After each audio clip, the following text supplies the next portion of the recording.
একটি গভীর আয়াত। এই আয়াতটি একেবারে হৃদয়ে আঘাত করে এমন সতর্কবার্তা। যাদের রিজিকে বরকত থাকে না, অন্তরে শান্তি থাকে না, জীবন চলতে থাকে কিন্তু অর্থ থাকে না, তারা একটু মনোযোগ দিয়ে শুনবেন। এটা সূরা হাসর আয়াত ১৯।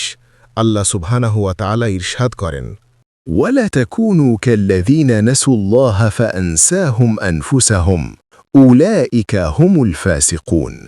আর তাদের মতো হয়েও না যারা আল্লাহকে অনুসরণ করা ভুলে গেছে, ফলে আল্লাহ তাদেরকে আত্মভুলা করেছেন। তারাই তো পাপাচারী।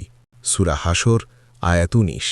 এই আয়াতে সরাসরি মুমিনদের উদ্দেশ্য করে বলা হয়েছে, তোমরা যেন ওদের মতো না হও। আর ওরা কারা?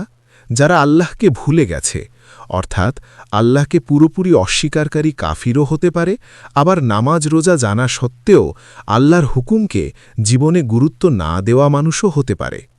ইবনে কাসির রাহিমাহুল্লাহ বলেন, এখানে মূলত বোঝানো হয়েছে এমন লোকদের যারা দুনিয়াতে এত ডুবে গেছে যে আল্লাহকে মনে রাখার সময়ই নেই।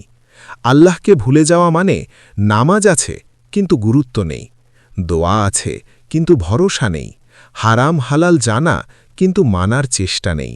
এটাই হলো আল্লাহকে ভুলে যাওয়া। আল্লাহ তাদেরকে আত্মভুলা করেছেন। এটা খুব ভয়ঙ্কর অংশ।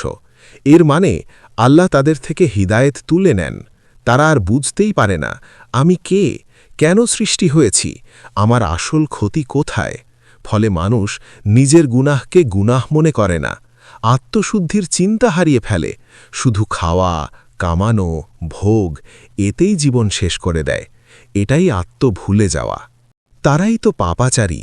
তারা আল্লাহকে ভুলেছে, সবচেয়ে বড় অপরাধ।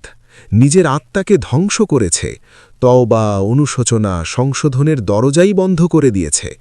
ফাসিক মানে শুধু প্রকাশ্য গুনাহগারী না, যে মানুষ আল্লাহর শ্রণনহীন জীবনকে স্বাভাবিক বানিয়ে নেয়, সেও ফাসিক।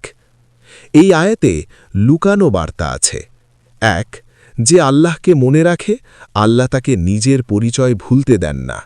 ২. যে আল্লাহকে ভুলে যায়, সে ধীরে ধীরে নিজেকেই হারায়।